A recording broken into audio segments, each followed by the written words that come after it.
The Bengal computer tutorial. আজকে 3টি দুর্দান্ত টিক্স নিয়ে আপনাদের সঙ্গে আলোচনা করব। তো এই 3টি টিক্স যদি আপনার জানা থাকে তো আপনি কিন্তু একজন কম্পিউটার স্মার্ট ইউজার হয়ে উঠবেন। তো এই টিক্সগুলো কি, তো চলুন দেখে নেওয়া যাক।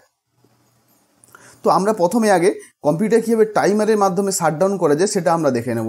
যেমন কি এইগুলো কীরকম পরিস্থিতিতে কাজে লাগে। ধরুন না আপনি কোনো কিছু একটা ডাউনলোড করতে বসিয়েছেন, দেখুন ডাউনলোডটা শেষ হতে হয়তো অনেক সময় লাগবে, হয়তো 1 ঘন্টা 1.5 ঘন্টা বা 30 মিনিট, যাই হোক একটা সময় লাগবে। তো আপনাকে কী করে কম্পিউটারটা বন্ধ করার জন্য আপনাকে বসে থাকতে হয়। যদি আপনি এটা রাত্রিবেলা ব্যবহার করেন, তো রাত্রিবেলা হয়তো ডাউনলোড করতে বসিয়েছেন, এবার হয়তো আপনার মনে হচ্ছে আপনি ঘুমিয়ে যাবেন, কিন্তু কম্পিউটারটাকে বন্ধ করার জন্য আপনাকে কিন্তু সেই আধা ঘন্টা বা 1 ঘন্টা ধরে বসে থাকতে হয়। তো এটা আর প্রয়োজন নেই, কারণ আমরা এবার থেকে টাইমার সেট করে দিয়ে চলে যাব। তাহলে কী হবে, কম্পিউটারটা অটোমেটিক ওই টাইমটার পর কম্পিউটার অটোমেটিকভাবে শাটডাউন হয়ে যাবে। তো কীভাবে করা যায়, তো চলুন দেখে নেওয়া যাক।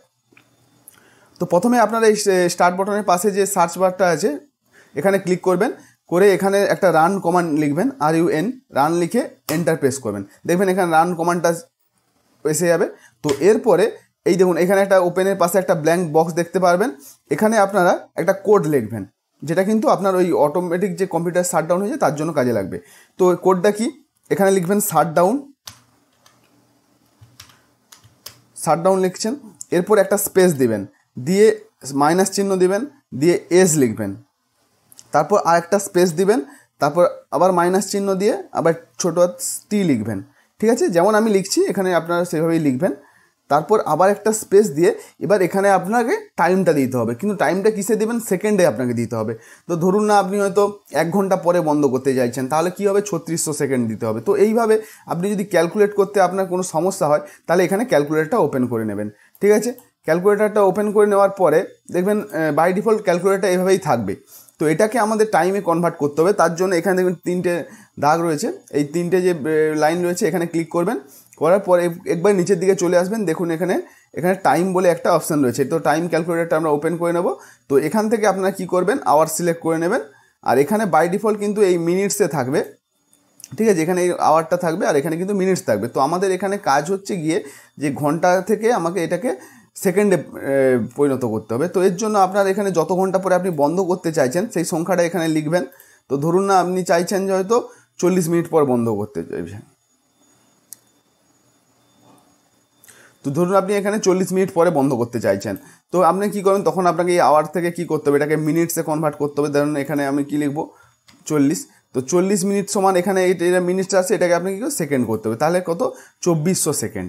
ঠিক আছে, তো আপনি এইখানে 2400 লিখে দেবেন। এবার যার যেমন দরকার হবে সেই অনুযায়ী আপনার যদি ঘন্টায় করতে চান তাহলে এখানে কি করবেন, এটাকে ফার্স্ট হচ্ছে আপনি ঘন্টায় আওয়ার্স করে নেবেন, আর এখানে আপনি কত ঘন্টা করতে চান, ধরুন আপনি 1.5 ঘন্টা, তাহলে 1.30, তাহলে 1.5 ঘন্টা করলাম, তার মানে 4680 সেকেন্ড। এইভাবে আপনারা ক্যালকুলেট করে এখানে লিখতে পারেন।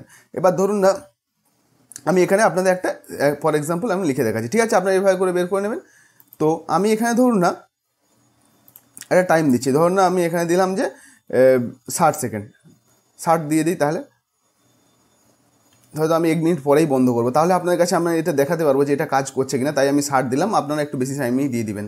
ঠিক আছে, আমি 60 লিখলাম, যে আমি যখনই ওকে প্রেস করব দেখুন আপনার এখানে কিন্তু মেসেজ চলে এসেছে যে shutdown Windows will shutdown in 1 minute. তো আপনারা দেখবেন যে টাইম দেবেন তার 1 মিনিট আগে কিন্তু এরকম একটা মেসেজ আপনার কাছে চলে আসবে। আমি এটা ক্লোজ করে দিই, নাহলে কিন্তু স্ক্রিন রেকর্ডিংটা বন্ধ হয়ে যাবে, তো সেটা সমস্যা হবে। তো আমি ক্লোজ করে দিলাম। এরপর আমার দ্বিতীয় টিপসটা কি, যে ফোল্ডারের আইকন পরিবর্তন করা। বাই ডিফল্ট দেখতে পাবেন আপনাদের প্রত্যেকের কম্পিউটারে এই যে ফোল্ডারটার আইকন দেখতে পাচ্ছেন, ঠিক এইভাবে কিন্তু আপনাদের প্রত্যেকের কম্পিউটারে কিন্তু শো করে। কিন্তু আমি দেখুন এখানে একটা ফোল্ডার বানিয়েছি যার আইকনটা কিন্তু ঠিক এইরকম দেখতে। তো আপনারাও যদি চান যে আপনার ফোল্ডারটাকে একটু স্মার্ট করে তুলবেন, তাহলে আপনারাও কিন্তু এই আইকনগুলো ব্যবহার করতে পারেন। তো কীভাবে করবেন, তো চলুন দেখে নেওয়া যাক। তো দেখুন এখানে আমি একটা ফোল্ডার করেছি যেটা 1 নম্বর নাম দেওয়া আছে। তো এটাকে পরিবর্তন করার জন্য, আইকন পরিবর্তন করার জন্য এখান থেকে রাইট ক্লিক করে প্রপার্টিজে যাবেন। প্রপার্টিজে যাওয়ার পরে দেখবেন এখানে এই ডান দিকে একদম কাস্টমাইজ বলে একটা অপশান রয়েছে, এই কাস্টমাইজ অপশানে ক্লিক করবেন। এরপরে নিচের দিকে চলে এলে দেখতে পাবেন এখানে চেঞ্জ আইকন বলে একটা অপশান রয়েছে, এই চেঞ্জ আইকনের উপরে একবার ক্লিক করবেন। করলে দেখবেন এখানে অনেক ধরনের আইকন কিন্তু এখানে এসেছে। তো আপনার যেটা এখান থেকে পছন্দ হয় আপনি জাস্ট সেটার উপর ক্লিক করে দেবেন, দেখবেন এই আইকনটা কিন্তু আপনার ফোল্ডারের আইকনটা পরিবর্তন হয়ে আপনার এই আইকনটা চলে আসবে। তো ধরুন আমি এখানে একটা আইকন বেছে নিচ্ছি, ধরুন আমি এই আইকনটা বেছে নিলাম, দিয়ে আমি ওকে করে দিচ্ছি, অ্যাপ্লাই করে দিলাম। দেখুন সঙ্গে সঙ্গে কিন্তু আমার ফোল্ডারের আইকনটা কিন্তু দেখুন পরিবর্তন হয়ে এই আইকনটা চলে এসছে। এবার আপনি যেটা চাইবেন পরিবর্তন করতে সেই অনুযায়ী কিন্তু আপনি ওখান থেকে সিলেক্ট করলেই ফোল্ডার আইকনটা সেরকমই দেখতে হয়ে যাবে। তো এই ছিল আমার দ্বিতীয় টিক্স। এই 3 নম্বর টিক্সটা কিন্তু খুব স্মার্ট পদ্ধতি, এটা আপনাদের কিন্তু সবসময় কাজে লাগবে। যেমন আমরা কি শাটডাউন করার জন্য আমরা প্রথমে স্টার্ট বাটনে ক্লিক করি, দেওয়ার পর এখানে আমাদের পাওয়ার অপশান থাকে, তো পাওয়ার অপশানে ক্লিক করার পর এখান থেকে দেখুন শাটডাউন অপশানটা থাকে। তো থেকে আমরা একটু অন্যভাবে শাটডাউন করব। তো কী হবে, প্রথম রাইট ক্লিক করব, তারপর রাইট ক্লিক করার পর দেখবেন এখানে নিউ অপশান আসবে, নিউ থেকে এখানে দেখবেন শর্টকাট আসবে, এখানে শর্টকাট বলে একটা অপশান আছে, এই শর্টকাট অপশানের উপর ক্লিক করবেন, করলে এখানে দেখবেন type the location of the item. এবারে আপনাদের কী করতে হবে, এখানে একটা কোড লিখতে হবে, ঠিক আছে। যে কোডটা আমি এখান থেকে আগে সেভ করে রেখেছি, তো এই কোডটা আপনারা দেখতে পাচ্ছেন যে এই যে কোডটা, এই কোডটা কিন্তু আপনারা ওখানে লিখে দিবেন। যেহেতু আমি লিখে রেখেছি তাই আমি আর লিখছি না, এটাকে আমি কপি করে পেস্ট করে দিচ্ছি। এই কোডটা আমরা ডেসক্রিপশন বক্সেও দিয়ে দেবো, আপনি সেখান থেকেও ব্যবহার করতে পারেন বা এখানে জাস্ট টাইপও করতে পারেন। রাইট ক্লিক করে এখান থেকে আমি কপি করে নিচ্ছি, দিয়ে এখানে পেস্ট করে দিচ্ছি। তো এই কোডটা আপনাদের এখানে লিখতে হবে। এরপর আমরা কি করব, নেক্সট অপশানে ক্লিক করব। নেক্সট অপশানে ক্লিক করার পর এখানে আপনার এই যে শর্টকাট একটা নাম দিতে হবে, যেমন আমি এখানে দিলাম স্লাইড টু শাটডাউন, ঠিক আছে, এটা দেওয়া আছে, আর না চেঞ্জ করলেও হবে বা চাইলে আপনি চেঞ্জও করতে পারেন। দিয়ে আমি কি করব, ফিনিশ করে দেবো।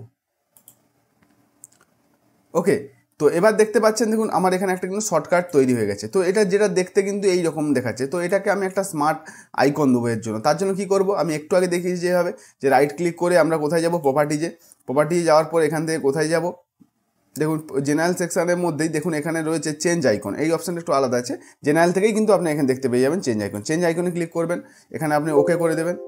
ওকে করার পর আমি ধরুন না এই একটা পাওয়ারের বটন দিয়ে দিচ্ছি, দিয়ে আমি ওকে করে দিলাম এবং এটাকে অ্যাপ্লাই করে দিলাম। দেখুন ওই আইকনটা চেঞ্জ হয়ে কিন্তু আমার একটা পাওয়ার বটনের আইকন চলে এসছে। এবার আমি যদি এখান থেকে কম্পিউটারটাকে শাটডাউন করি তাহলে ঠিক কীভাবে হবে দেখুন, আমরা জাস্ট এই পাওয়ার বটন যেটা আমি শর্টকাট বানিয়েছি এটার উপর ডবল ক্লিক করবেন, দেখুন একটা স্লাইড চলে আসবে, মানে কি এখন স্লাইডের মাধ্যমে আমরা কিন্তু শাটডাউন করতে পারবো।